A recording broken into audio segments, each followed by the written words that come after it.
মমতা ব্যানার্জি ক্ষুধার্ত লাশ খুঁজছেন, শীতল কুচি লাশ খুঁজে বেড়াচ্ছেন মুসলমান ভোট এক করার। 2011 সালে উপেন বিশ্বাস একা টাকা নেই, বাকি সবাই টাকা নিয়েছিল। সেটা মুকুল রায় জোগাড় করে নিয়েছিল, সারদার সুজিত সেনের টাকা, এবং 20 লক্ষ টাকা করে সব তৃণমূল প্রার্থীরা পেয়েছিলেন। কংগ্রেস প্রার্থী যারা ছিল তৃণমূল মনে হয় 235 সাথে ঘটেছিল। একা উপেন বিশ্বাস ছাড়া সবাই টাকা নিয়েছে 2011 সালে। আর 2014 সালের নির্বাচনে আমি শিশিরবাবু লোকসভায় দাঁড়িয়েছিলাম, তখনও 75 লক্ষ থেকে 1 কোটি করে টাকা দিয়েছিল তৃণমূল কংগ্রেস প্রার্থীদের। কেডি সিং দিয়েছিলেন আলকেমিস্টের টাকা, আমি আর শিশিরবাবু নিয়ে। আমাদের অ্যাকাউন্টে সুব্রত বক্সির চেক এসেছিল 20 লাখ করে পার্টির টাকা, এটা অ্যাকাউন্টে এসেছিল। অ্যাকাউন্টের বাইরে মিনিমাম 75 লক্ষ, ম্যাক্সিমাম 1 কোটি টাকা করে দেওয়া হয়েছিল, সেটাও আমি জানি, কেডি সিং আলকেমিস্টের টাকা। অর্থাৎ হুমায়ুন কবিরের বাবরি মসজিদ, সাম্প্রদায়িক রাজনীতি, মুসলিম মুখ্যমন্ত্রী, এগুলোর সঙ্গে আমি সবটাই ডিফারেন্স অফ ওপিনিয়ন রেখে যে চিটফান্ডের টাকায় 11 এবং 14-তে লড়েছিল, এটা আমি অন্তত উইটনেস, আমি জানি। আপনাকে এই ভিডিওটা দেখাই, এটা প্রার্থী যে নন্দীগ্রামে, একে আমি মুখে নাম আনতে চাই না, is not my counter part, people knows it very well. আপনি বলুন তো, একজন প্রার্থী দাঁড়িয়ে থেকে গোটাগত ভেটুরিয়ার মুসলমানদের দিয়ে, আপনি দেখুন তো, আমাদের বুথ সভাপতিকে পিটিয়েছে, আজকে এফআইআর হয়েছে প্রার্থীর নামে। আপনারা তো এগুলো দেখেন না। এই পঞ্চায়েত মেম্বার, আপনি বলুন তো, ইলেকশন কমিশন, আমি তো অবজেকশন দিইনি স্কুটিনিতে, আমার প্রয়োজন নেই দেওয়ার, আমি নির্বাচনে হারাবো, তো অবজেকশন দিলে ওর নমিনেশন যায়। ও একটা লোক বিজেপি পদ্মফুলের পঞ্চায়েত মেম্বার, আর তৃণমূলের রেজিগনেশন দেয়নি, তৃণমূলের বিধানসভার প্রার্থী। ইলেকশন কমিশনকে তো আমি প্রশ্ন করতে চাই, কোন আইনে আছে ভারতবর্ষের প্রাপ্তবয়স্ক নাগরিক দুটো রাজনৈতিক দলের সদস্য হতে পারে? আর রাজনৈতিক দলের সদস্য না হলে প্রতীক পায় না। উনি বয়ালের পদ্মফুলের পঞ্চায়েত মেম্বার, আর তৃণমূল কংগ্রেসের হয়ে বিধানসভার প্রার্থী। আমি আগে জানি রেজিগনেশন দেয়নি, কিন্তু আমি অবজেকশন দিলেই ওকে তো চেনেই না কেউ। নন্দীগ্রামের সোনাচূড়া গোকুলনগরের কেউ চেনেই না,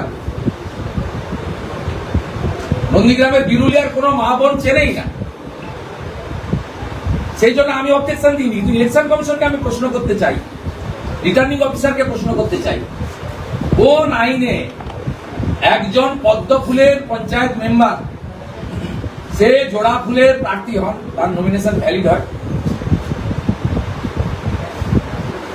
ইলেকশন কমিশন তার নির্দেশে নন্দীগ্রামের থানা বাধ্য হয়েছে এই গত পরশুদিন আমদাবাদ আমাদের কোদামবাড়ি 1-এর এই ঘটনা নিয়ে, কৃষ্ণনগর গ্রামের এই ঘটনা নিয়ে নন বেলেবল সেকশনে এফআইআর করতে। আসামিদের নামগুলো আমি আপনাদের বলে দিচ্ছি এবং সেকশনটাও বলে দিচ্ছি। Nandigram PS case number 248/26, date 7/4/2026, এবং এখানে বিএনএস এর অন্তর্গত সব নন অ্যাভেলেবল সেকশনই লাগিয়েছেন। কমপ্লেনার বুদ্ধদেব গিরি, কৃষ্ণনগরের বুথ সভাপতি, মানে 4টে বুথ আছে এখানে। 21 যারা, তাদের নাম হচ্ছে পবিত্র কর, সনক পরেশ কর বয়াল, ইনার প্রেজেন্সে হয়েছে, ভিডিও করছে। রাজেশ খান, son of Noor Nabi Ali Khan Bheturia, Akhil Khan, son of Mujibar Khan nickname Methra of village Bheturia, Nasim Khan son of Rezaul Islam Khan of Bheturia. স্বাভাবিকভাবে 2021-এর যে বিশেষ কমিউনিটির তৃণমূলের গুন্ডারা শুরু করেছিল গুন্ডামি, একইভাবে সেই গুন্ডামি এখনই শুরু করে দিয়েছে। তাই রাষ্ট্রবাদী মুসলিম এবং সনাতনীরা একজোট হয়ে এই শক্তির হাত থেকে সাধারণ নাগরিকগণকে বাঁচাবেন, এবং এই বুদ্ধদেব গিরির ঘটনায় যাদের বিরুদ্ধে নন বেলেবল সেকশনে এফআইআর হয়েছে প্রত্যেকের গ্রেপ্তারের আমি দাবি করছি।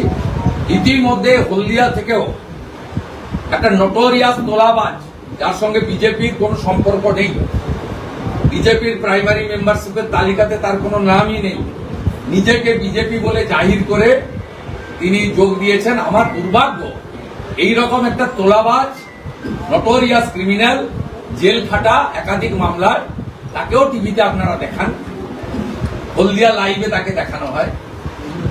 আনফরচুনেট থিং, আপনাদের তো শিক্ষা দীক্ষা আছে এই জেলার মানুষ, আপনারা এই ধরনের লোকেরকে কেন আপনারা পাবলিসিটি দেন? তিনিও কাল থেকে ধমক চমক দিচ্ছেন। আমি ইলেকশন কমিশনের পুলিশ অবজারভারকে বলবো, যেভাবে নন্দীগ্রামের রথিবালা আড়ির খুন করা আলরাজের বিরুদ্ধে সেকশন 111 আপনারা করেছেন, ঢুকলে আর কোনোদিন বেরোতে পারবে না, এর বিরুদ্ধেও ইফ নেসেসারি সেকশন 1111 অ্যাপ্লাই করতে হবে। এবারের নির্বাচনে কোন গুন্ডাকে আমরা রাস্তায় থাকতে দেব না।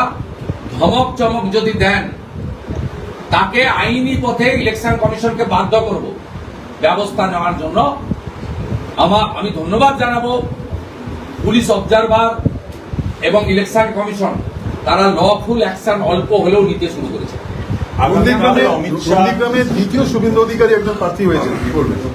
আপনাকে যে একটু খবরটা ঠিকঠাক নেই, আজকে প্রার্থী মনোনয়ন তুলে দিয়েছে। আগামীকাল অমিত শাহ সেসব করে আমাকে কিছু করতে পারবে না। আপনিও এপিডোপিট করে নাম বদলে আমার বিরুদ্ধে লড়ুন না। মমতা ব্যানার্জি ছাড়া কোনো বড় অস্ত্র, রাজনৈতিক অস্ত্র তৃণমূলের কাছে নেই। যার কাছে তৃণমূলের সবচেয়ে বড় রাজনৈতিক অস্ত্র ভোতা হয়ে যায়, তার কাছে কি আর কারোর সঙ্গে লড়তে হয়নি? আমি তো অপেক্ষা করছিলাম যে কলকাতা থেকে মমতা ব্যানার্জি বা তার সমকক্ষ কোনো নেতা নেত্রী আমার বিরুদ্ধে লড়বে।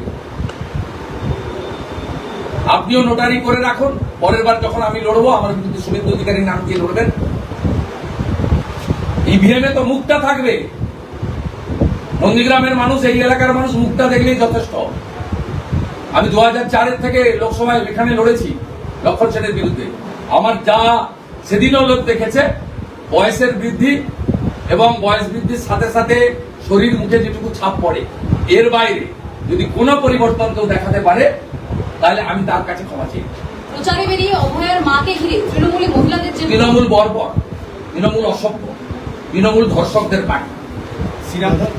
তাই পীড়িত পরিবারকে এই ধরনের অসভ্যতামি করার মধ্য দিয়ে তৃণমূলের যে নোংরা কালচার, যে সংস্কৃতির আমদানি করেছে রবি ঠাকুরের বাংলায়, সেটা প্রকাশ